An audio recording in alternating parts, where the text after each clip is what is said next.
सिंदूर सिर्फ वैवाहिक रंग है? क्या सिंदूर केवल सुहाग का रंग है?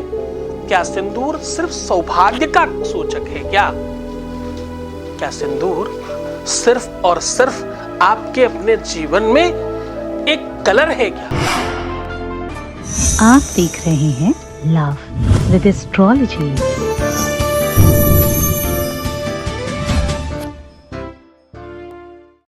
नमस्कार, मैं हूं आचार्य सतीश अवस्थी और आपका बहुत स्वागत करता हूं लव विद एस्ट्रोलॉजी में। लव विद एस्ट्रोलॉजी यानी आपके अपने जीवन में प्रेम से संबंधित किसी भी समस्या का सीधा समाधान। इसको बहुत सरलता से, बड़ी सहजता से आप ये भी कह सकते हो कि विवाह के पहले और विवाह के पश्चात की सारी समस्याओं का सीधा समाधान जहां होता है, उस मंच का नाम है लव विद एस्ट्रोलॉजी। आपके अपने जीवन को और मूल्यवान बनाने के लिए, आपको और बेहतर बनाने के लिए मैं फिर हाजिर हूं। एक चर्चा में आज महत्वपूर्ण बात सम्मिलित कर रहा हूं। महिलाएं जिन सिंदूर का इस्तेमाल करती हैं, उसके उपयोग को कैसे लाभकारी बनाया जा सकता है। आज मैं बात कर रहा हूं, मैं चर्चा कर रहा हूं, जो आप सिंदूर लगाते हो, सिंदूर का वास्तविक क्या उपयोग है और इसके क्या लाभ मिल सकते हैं। सिंदूर का वास्तविक क्या मतलब है, सिंदूर किस रूप में आपके अपने जीवन में कहां काम करता है, उस पर सीधी बात करूंगा मैं। सिंदूर से आप किसी को अपने वश में कर सकते हो क्या? सिंदूर से आप किसी को अपनी तरफ खींच सकते हो क्या? क्या सिंदूर की वजह से आपकी अपने जीवन में सौभाग्य की, भाग्य की और प्रारब्ध की, आपके किस्मत की, आपकी लक में वृद्धि हो सकती है? सिंदूर क्या प्रारब्ध का कारण है? सिंदूर क्या वशीकरण का कारण बन सकता है? सिंदूर बहुत महत्वपूर्ण है जीवन में। एक चुटकी सिंदूर बहुत कुछ कहता है। इसका जो रंग है ना, लाल, रक्त वर्ण कहते हैं इसे। सिंदूर, पहले तो यह समझ लीजिए कि सिंदूर कई एक प्रकार का मिलता है। आज चर्चा सिंदूर पर है। मैं फिर से आपको याद दिलाता चलूं कि बहुत ध्यान से समझना कि आज पूरी की पूरी चर्चा पे सिंदूर को हम सम्मिलित कर रहे हैं।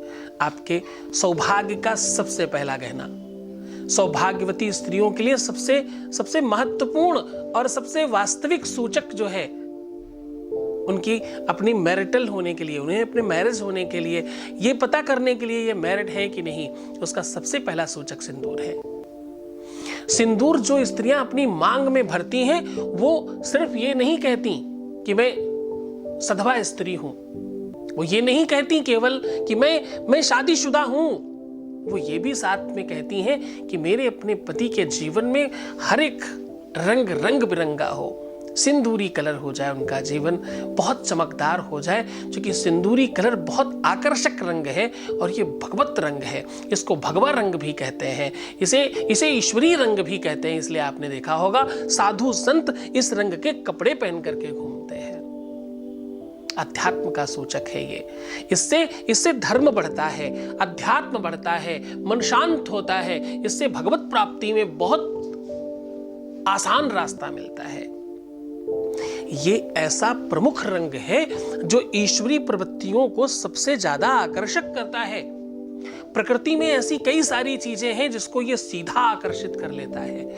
यही एक ऐसा रंग है जिसमें कुछ भी मिलाने की जरूरत नहीं पड़ती, कुछ भी मिक्स करने की जरूरत नहीं पड़ती। ये प्राकृतिक रूप से ऐसा ही निकलता है, इसमें कुछ भी एड ऑन नहीं किया जाता। भगवती की 108 शक्तिपीठ, भगवती मतलब माता देवी दुर्गा, उनकी 108 शक्तिपीठ हैं, जिसमें से 51 अपने भारतवर्ष में भी हैं। उनमें से प्रमुख शक्तिपीठ कामाख्या, उसमें सिंदूर का सबसे बड़ा महत्वपूर्ण योगदान है। जब भी आप बलिदान करते हैं, चाहे भले ही वो बलिदान आप नारियल का कर रहे हो, कुम्हड़े का कर रहे हो, उसके बावजूद उसमें सिंदूर का सबसे महत्वपूर्ण योगदान होता है। हाँ, सिंदूरम शोभनम रक्तम सौभाग्यम सुखवर्धनम, सौभाग्य और सुख की वृद्धि के लिए सर्वोच्च साधन है सिंदूर। मैं आपको बहुत सामान्यतः बताऊं कि सिंदूर आपके अपने जीवन का सबसे महत्वपूर्ण अंग है।